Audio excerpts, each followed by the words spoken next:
বন্ধুরা আসসালামু আলাইকুম। সামান্য ছোট্ট একটা ভুলের কারণে মনিটাইজেশন হারালাম। ছোট্ট একটা ভুলের কারণে সেই ভুলটা যদি না করতাম আজকে আমার চ্যানেলটা খুব সুন্দরভাবে মনিটাইজড হয়ে যেত। বন্ধুরা এই ভুলটা হয়তো আপনি নিজেও করছেন বা ভবিষ্যতে করবেন, সেজন্য আজকের এই ভিডিওটি অনেক বেশি স্পেশাল, অনেক বেশি গুরুত্বপূর্ণ। যাদের চ্যানেল এখনো মনিটাইজড হয়নি, যারা চ্যানেলকে মনিটাইজেশন করবেন বলে ভাবছেন কিন্তু এই ভুলটা এখনো আপনার চ্যানেলে রয়েছে, তাদের জন্য আজকের এই ভিডিওটি স্পেশাল। সেদিন এক ভাই আমাকে মেসেঞ্জারে নক করে, তারপর আমাকে মেইল করে যে আমার চ্যানেলটার মধ্যে সবকিছু ঠিক, প্রায় ৮,০০০ ঘন্টার মতো ওয়াচ টাইম কমপ্লিট হয়ে যায়, সাবস্ক্রাইবার অনেক, প্রায় ৩০,০০০ মতো সাবস্ক্রাইবার। সে তো মহা খুশি, তার চ্যানেলটা মনিটাইজ ভিজিট করে দিল। কেন মনিটাইজ হবেই হবে এরকম একটা কনফিডেন্স নিয়ে কিন্তু সে অ্যাপ্লাই করেছিল। পরবর্তীতে ইউটিউব তার চ্যানেলটাকে ডিমনিটাইজ করে দেয়, রিজেক্ট করে দেয় মনিটাইজেশন আবেদনটিকে। তারপর সে আমাকে নক করে যে আসলে প্রবলেমটা কোথায়। তখন আমি তার চ্যানেলটাকে ভিজিট করে যে বিষয়টা দেখতে পেলাম যে ছোট্ট একটা ভুল, সব ঠিক, তার নিজস্ব কন্টেন্ট সে একটা ছোট্ট ভুল করেছে, যার কারণে তার চ্যানেলটা মনিটাইজড হয়নি।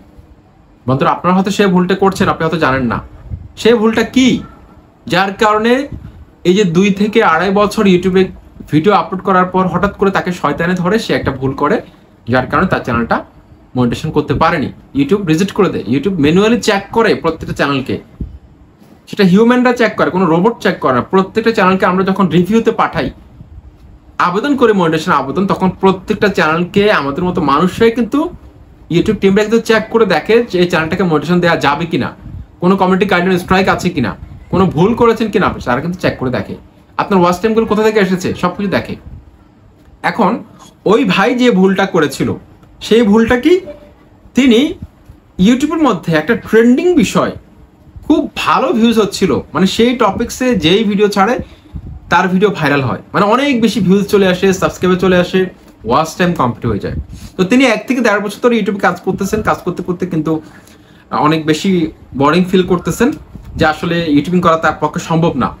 হঠাৎ করে তার মাথায় এলো যে এই বিষয়টা নিয়ে, যেহেতু অনেক ভিডিও ইউটিউবে দেখতেছি, সবাই ভালো ভিউজ পাচ্ছে, আমিও এইটাকে ডাউনলোড করে আমি এই টপিক্সটাকে আমার চ্যানেলের মধ্যে আপলোড করে দিই। আমার দ্রুত সাবস্ক্রাইবার কমপ্লিট হয়ে যাবে, ওয়াচ টাইমের মাইলস্টোন আমার কমপ্লিট হয়ে যাবে, এমনকি 1 মাসের কম সময়ের মধ্যে কিন্তু সেটা হয়ে যায়। তার চ্যানেলটা কিন্তু ভালো একটা র্যাঙ্কিং হয়ে যায়, ঠিক আছে। এমনকি সেই একটা ভিডিওটা ছিল অন্যের ভিডিও, যেটাকে সে সরাসরি ডাউনলোড করে আপলোড করেছিল, সেটার মাধ্যমে সে সাবস্ক্রাইবার ওয়াচ টাইম কমপ্লিট করে। এমনকি বাকি যতগুলো ভিডিও ছিল সম্পূর্ণ তার নিজস্ব ফেস ক্যাম ভিডিও, ভয়েস দেওয়া ভিডিও। এই একটা ছোট্ট ভুল করেছিল সে ভেবেছিল যে ইউটিউব হয়তো এটা ধরতে পারবে না। অথচ ইউটিউব টিম যখন আপনার চ্যানেলটাকে ম্যানুয়ালি চেক করে, তখন কি কি জিনিস চেক করে, সবচেয়ে বেশি ভিউজ আসা যে ভিডিওটা রয়েছে সেটার ওয়াচ টাইম কোথা থেকে এসেছে, ট্রাফিক সোর্সগুলো তারা চেক করে দেখবে। সেক্ষেত্রে আপনি ধরা খেয়ে যাচ্ছেন। সাবস্ক্রাইবারগুলো কোথা থেকে এসেছে সেই ভিডিওটা কিন্তু তারা চেক করে দেখবে, নিউয়েস্ট ভিডিওটা চেক করে দেখবে। ওভারঅল এই বিষয়গুলো যখন চেক করতে গিয়েছি ইউটিউব, তখন ইউটিউব দেখলো যে এই ভিডিওটা সরাসরি আপনি অন্যের কন্টেন্ট নিয়ে কাজ করেছেন, এক্ষেত্রে নিজস্ব কোনো ক্রিয়েটিভিটি নেই, এটা অন্যের কন্টেন্ট, এই কন্টেন্ট দিয়ে কিন্তু ইউটিউব আপনাকে কখনো মোটিভেশন দিবে না। এই সিদ্ধান্ত নিয়ে কিন্তু আপনার মোটিভেশন আপনাকে রিজেক্ট করে দেয়। এই ভুলটা করবেন না। ইউটিউব আপনাকে অন্যের কন্টেন্ট নিয়ে কাজ করার অনুমতি দিয়েছে, কিন্তু সেক্ষেত্রে কিছু নিজস্ব নিয়ম কানুন রয়েছে। যেমন আপনি অন্যের কন্টেন্ট নিয়ে যদি আপনি কাজ করতে চান, সেক্ষেত্রে আপনাকে রিঅ্যাকশন দিতে হবে।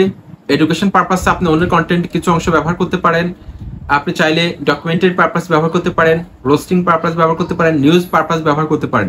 এইসব কন্টেক্সটে কিন্তু আপনি ব্যবহার করতে পারবেন। আদারওয়াইজ আপনি কখনো অন্যের কন্টেন্ট সরাসরি আপলোড করে দিলে সেটা রিইউজ কন্টেন্ট প্রবলেমটা দেখে ইউটিউব আপনার মনিটাইজেশন আবেদনটিকে রিজেক্ট করে দিবে। আশা করছি আজকের এই ভিডিওটার মধ্যে যেই ভুলটা ধরিয়ে দিলাম, চমৎকার এই ভিডিওটার জন্য আশা করছি একটা লাইক, কমেন্ট, সাবস্ক্রাইব পেতেই পারি। আসসালামু আলাইকুম।